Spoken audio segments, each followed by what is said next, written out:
It's book haul time, and oh boy, this might be one of my favorite hauls ever. There are so many cool editions. Books are just getting too pretty. They're getting too pretty. First up, we have The Tainted Cup by Robert Jackson Bennett.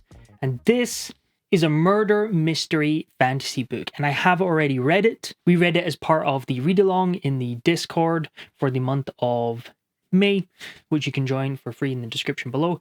But we read The Tainted Cup and it blew me away. I was surprised about how much I enjoyed this book. I think I love murder mysteries because I love A Master of Jinn, and I've not read very many, but it seems everyone I've picked up I've had a good time with. So I think I need to check out more murder mysteries. It follows a Watson and Sherlock style pair up with this young boy called Din, who's just become an assistant in a way for this detective called Anna. And she is such a cool character. She's really quirky and out there and wears her Sherlock Holmes inspiration on her sleeve. It's very much, there's so many different correlations between the two characters. But what I loved as well was the world in this. I talked about this in my top 10 magic systems video that I posted last week, but the world and the magic is equally really cool. I'm getting sidetracked because this is a book haul, but I loved this book so much. And this is a beautiful edition from the Broken Binding. Next on up, I got a copy of Never Die by Rob J. Hayes. Now, if you've been following the channel for any length of time, I'm a huge fan of his War Eternal series, starting with Along the Razor's Edge. So when Broken Binding put out this really nice edition, I had to grab a copy. And I think there is some stock still left, but it's very limited. So if you do want this copy, I would go get it quite quick. But I love the dust jacket on this. The design of this sort of action sequence, this black and white wraparound, is absolutely beautiful. It's got gold sprayed edges, and the naked hardback has also this really beautiful Asian-inspired design that just looks so good. Next up, I got this copy of The Fall by Ryan Cahill. Now, this is a fantasy novella, so it is very short, and it is the prequel novella to Of Blood and Fire. I have already read this. It can be an introduction to the world, but it is a very bombastic, action-focused short novella and just kind of throws you in the middle of the action. So in my personal opinion, I do think you should read Of Blood and Fire first, and then you can read The Fall afterwards. However, I did have a really good time with The Fall, and this series just gets better and better. And these Broken Binding editions look so good. And inside there are a ton of different illustrations, some black and white, some full color art, including this one, which might be one of my favorite illustrations I've seen in a fantasy book ever. It's just beautiful. However, fun fact, you can read The Fall completely for free by signing up to Ryan Cahill's newsletter. So if you just want to read the story, you can do that completely for free. Next on up, we have something completely different. We have Wild Swans, Three Daughters of China by Jun Chang. Now, this is a weird pickup for me because it's not fantasy. I think it is a true story looking at 3 generations of women in China's history. I don't really know anything about that part of history, and I know Murphy Napier read this, and I'm pretty sure she had a really good time with it. So when I was going book shopping, I saw this, I thought, let's mix up a bit and try something just completely out there and different. So I'm looking forward to giving this a try. It's quite a chunky book, but I'm always interested in learning more about different parts of history that I don't really know much about. So if you've read Wild Swans, let me know what you think. Another book that was completely Murphy Napier's fault is I got the first manga for Freyrin, Beyond Journey's End. Now, I've not read this yet, but I'm really looking forward to it. Just hearing Murphy talk about it and the way she described some of the story elements of this sort of band of heroes that are finished and they're sort of retiring and one's got a very long life. I tried to not look too much into it so I could go in fairly blind, but I know that Murphy really enjoyed this one. And Murphy has good taste in books, so I'm looking forward to checking this one out. I don't read much manga, but I would really like to read some more, and they are pretty short, so I thought this would be a good one to just check out. Not sure I'll cover it on the channel. I might include it in the wrap-up. in the quarterly wrap-ups? Let me know. Would you, if I read some manga, would you be interested in me having a manga section in the quarterly wrap-ups? I probably won't do many videos on manga, but if I'm going to check it out, I might just occasionally chuck one in. Next on up, I got this, which I can't throw up because it is so chunky. It is A Time of Dragons by Philip C. Quantrell. Now, this is a brand new series from him in the same world as his Echo Saga books. However, he did say you can start with this book. So this is kind of going to be my entry into his work. I've been meaning to check out the Echo Saga for ages. So now that we have this new entry point, I thought, what better time than to jump on a new fantasy dragon book? I mean, who doesn't love dragons? It's just the best. Pretty sure this came out in January or February, and I had it in the new release video, and I read the synopsis for that video, and I was completely blown away. I can't even remember all the details, but there was so much to the synopsis that just made me go, this sounds so good.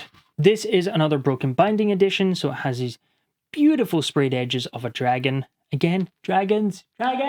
As well as some dragons on the naked hardback. And this is part of their new line of Indie Legacy. Is it Indie Legacy? I think it's Indie Legacy. They did change the name, but I'm pretty sure they went with Indie Legacy, which means that they will not have a limited print.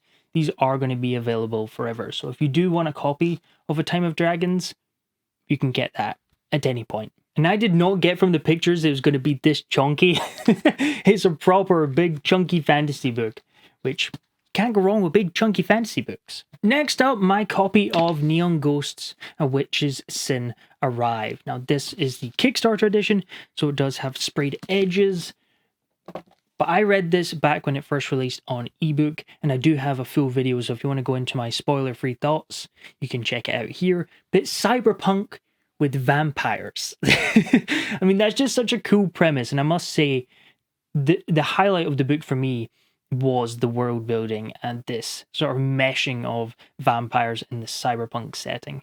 It was such a cool and interesting world to learn more about, and I'm really looking forward to the sequels and possibly prequel novella, which Daniel hinted at. I do also think that Wraithmark Creative did such an amazing job with this edition.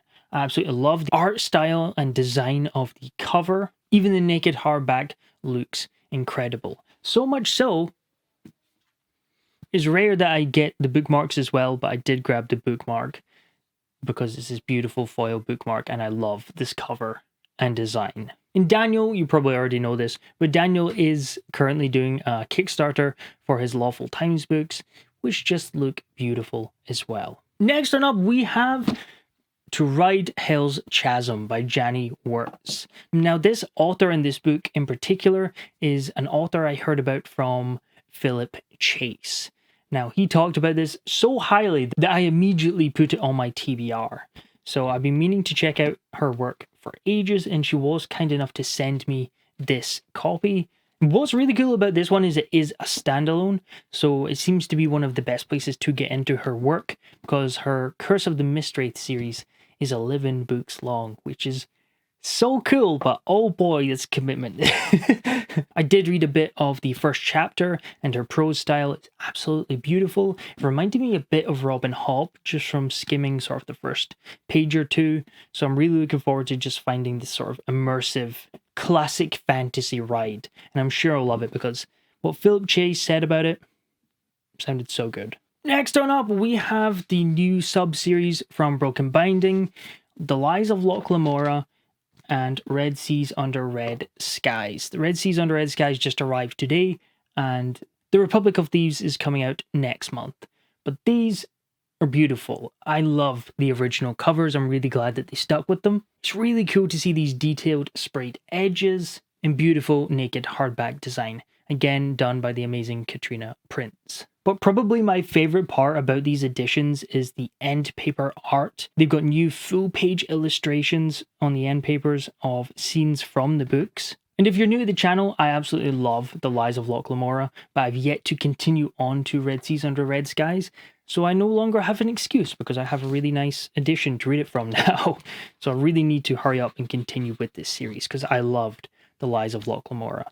And I love nautical fantasy, so I'm pretty sure I will love the sequel too. It's such a fun series to read. I think I did listen to it on audiobook when I first read The Lies of Locke Lamora, and the audiobook was really good. So if you do like audiobooks, I do recommend checking that out if you want to get into the series. But I can't wait to dive back into this world. This is very much a very heavy Broken Binding haul, because next up we do have their first book in their sci-fi subscription series. I just want to jump in and say I am not sponsored by Broken Binding. I am a representative for the company, which means that they do send me some of their books, and I do have my own links to their site that they can track and see that I'm sending people their way, but I do still buy a lot of books from them, and I don't earn any commissions from anyone that I send to them. It is just look, I'm showing people how cool your books are, which I was doing anyway.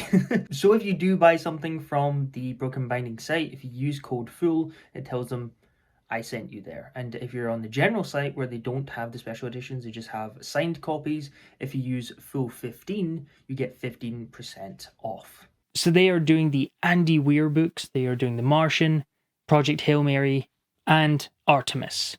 I really like these new cover designs that they went with, and the naked hardback is the design just without the typography, which, if you know anything about me and things I do on this channel, you know I'm a fan of that.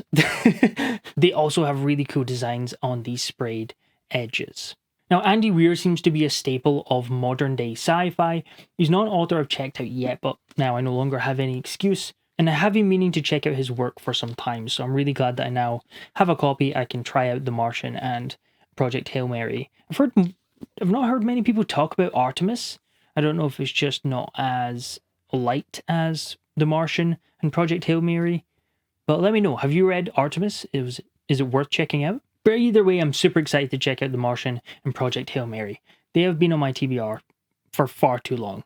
Next on up, one of the most beautiful books to ever release this year has got to be The Silver Blood Promise. I have read a good chunk of this book already, and I'm having a really good time with it. I'm jumping between the physical and the audiobook, and the audiobook is fantastic. I seem to be listening to more audiobooks than physically reading recently, but the audiobook is great, so I recommend checking out if you're into audiobooks. However, I will never get over this art by Jeff Brown. It is absolutely stunning. And I love the fact that it carries on to the sprayed edges. I mean, just the detail and the colour is immense. And much like The Lies of Locke Lamora and Red Seas Under Red Sky, it has new art on the end papers and also the naked hardback. Even before I read a page of this book, the art for this just immediately sold me on the concepts. And last but most certainly not least, we have the Kickstarter edition of Dragon Mage by ML Spencer. This is a leatherbound edition with this beautiful embossed cover, as well as spine, and even the back just looks stunning. I really like how leatherbound books feel and look, but they always go for more a minimalist style because it has to be more iconography based to get printed onto the leatherbound. But the original cover is absolutely beautiful for Dragon Mage. But one of the coolest aspects to this leatherbound edition is the fact that it does have gold sprayed edges. However, if you open the book and bend the pages, it reveals the original cover. And also, if you do it the other way, it has a different piece of art with another dragon. So the fact that it's gold sprayed edges and hiding two different pieces of artwork, this is so cool.